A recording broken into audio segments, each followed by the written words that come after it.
இப்போ நம்ம இருக்கிற இந்த சின்ன கோயிலுக்கு பேர் விசாலாட்சி சமேத விஸ்வநாதர் ஆலயம்.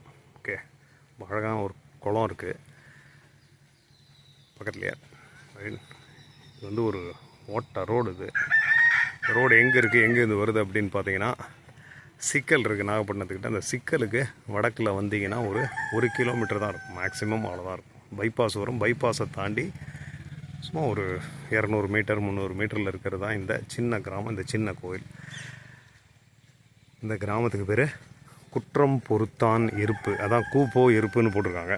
குற்றம் பொறுத்தான் இருப்போட கதை என்னென்னு பார்த்தீங்கன்னாக்கா, அகஸ்தியர் இங்கே வந்து வாதாபி வில்வலனை ஜீரணம் பண்ணுறதாக ஒரு ஐதீகம், ஒரு கதை இருக்குது. ஸோ அவர் அப்படி பண்ணும்போது வெளியிலேருந்து வில்வலன் வாதாபி எப்பயுமே உள்ளே போவான். யாரை சாப்பிட கூப்பிடுவாங்க, அவங்க யார் வந்தாலும் வாதாபி வில்வலன் சாப்பிட்றவங்க போட்டாங்களே, ஏன்னா சாப்பாடாக மாறி உள்ளே போயிட்டு வாதாபி போயிடுவான். போனோன்னா வில்வலன் வாதாபி வெளியில் வா அப்படிமா.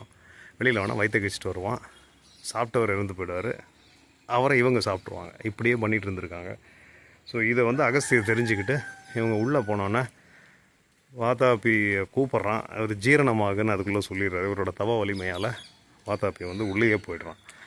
அதுக்கப்புறம் தன்னுடைய பிழையை பொறுத்து அருளணும், குற்றத்தை பொறுத்து அருளணும் அப்படின்னு வில்வலன் கேட்கும்போது பொறுத்து அவனை திருப்பி உயிர்ப்பித்து கொடுக்குறார் அகஸ்தியர். அதனால தான் இது குற்றம் பொறுத்தான் இருப்பு. இது ரொம்ப பழைய கோவில். இது ரொம்ப சிதிலமாயிட்டு இப்போ கொஞ்சம் பெட்டர் ஷேப்பில் வந்திருக்குன்னு சொல்கிறார் ஐயா. அவர் பக்கத்தில் தான் இருக்கார். அவர் தான் அவங்க திறந்து காமிக்கிறாரு. நீங்கள் கேட்டிங்கன்னா சொல்லி காமிப்பாங்க. இந்த கோயிலுக்கு ஒரு சிவராத்திரிக்கு நீங்கள் வந்தீங்கன்னா, அடுத்த சிவராத்திரி வரத்துக்குள்ளே வேண்டிக்கிட்டிங்கன்னா அடுத்த சிவராத்திரிக்கு முன்னாடி குழந்தை பிறக்கும் அப்படின்ட்டு ஒரு ஐதீகம் இருக்குது. இது ரொம்ப பழமையான கோயிலாக தான் இருந்திருக்கு. இங்கே பார்த்தீங்கன்னா அந்த அகஸ்தியர், நம்ம புராணம் சொன்னதுக்கு இணங்க இங்கே ஒரு அகஸ்தியர் இருக்குது. மூலிகை சிற்பம் ஒன்று இருந்திருக்கு. அது பிற்பாடு ரெனோவேட் பண்ணும்போது அது கொஞ்சம் போயிடுச்சது. ஸோ இங்கே இருக்கார் ஒரு பழமையான பிள்ளையார். இந்த பிள்ளையார் பார்த்திங்கன்னா பழமைக்கு என்ன எடுத்துக்காட்டுன்னா, அந்த பெரிய பானை வயிறுன்னு இல்லாமல் கொஞ்சம் தக்கையாக இருக்கிற வயிறு. ஸோ இது ஜென்ரலாக பார்த்தீங்கன்னாக்க பழைய பல்லவர்கள் அதுக்கு முந்தைய காலத்தில் இருக்கிற பிள்ளையார் தான் அப்படி இருப்பாங்க. அவங்க ரொம்ப குண்டாக இருக்க மாட்டாங்க, கொஞ்சம் பட்டையாக இருப்பாங்க. ஸோ அந்த மாதிரி இருக்கிறதுனால இது 2ஆம் நூற்றாண்டை சேர்ந்த ஒரு பிள்ளையார் சிற்பமாக இருக்கும் அப்படின்ட்டு சொல்கிறாங்க. அதுக்கு வாய்ப்பு இருக்குது. ஸோ இது அம்பாள் சன்னதி இங்கே இருக்காங்க, விசாலாட்சி. ஒரே ஒரு சின்ன இன்னைக்கு பிரதோஷம். இங்கே நந்திக்கு ஒரு கவசம் வச்சுருக்காங்க அழகாக. இப்போ இன்றைக்கி இந்த கோயிலில் ஒரு பிரகாரம் தான் இருக்குது. இந்த பிரகாரத்துலேயும் கொஞ்சம் க்ரோத் இருக்குது. அந்த க்ரோத்லாம் கொஞ்சம் எடுத்து அவங்க நல்லா வச்சுக்கிறாங்க. இன்னும் கொஞ்சம் ஆட்கள் நிறைய பேர் வந்தாங்கனாக்க அது நல்லபடியாக இருக்கும். மக்கள் இந்த மாதிரி கோயிலுக்கெலாம் வரணும் கொஞ்சம். ஸோ இங்கே பார்த்தீங்கன்னா இங்கே தான் பலிப்பீடம், நந்தி எல்லாம் இருக்குது உங்களுக்கு. ஸோ கோயில் அவ்வளோதான், சின்ன கோயில், அதோட முடிஞ்சு போயிடுது. இது ஒரு மடப்பள்ளி இருக்குது, நல்ல நிலையில் இருக்கக்கூடிய ஒரு மடப்பள்ளி.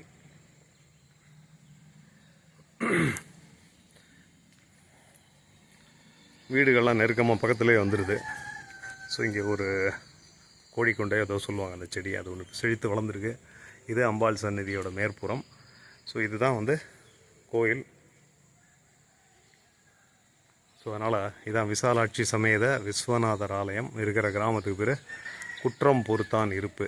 யாருக்கா இங்கே வரணுன்னா கமெண்ட் பண்ணுங்கள், நான் உங்களுக்கு மேற்கொண்டு டீட்டெயில்ஸ் கொடுக்குறேன். பட் சிக்கலுக்கு ஜஸ்ட்டு வடக்கில் ஒரு 1/2 கிலோமீட்டர் தான் இருக்கும். பைபாஸுக்கு மேலே ஒரு 1/4 கிலோமீட்டர் கூட இல்லை, அவ்வளோ பக்கத்தில் இருக்கிறதா இந்த குற்றம் பொறுத்தான் இருப்பு. கட்டாயம் வாங்க. இன்னொரு வீடியோவில் பார்க்குறேன். நன்றி.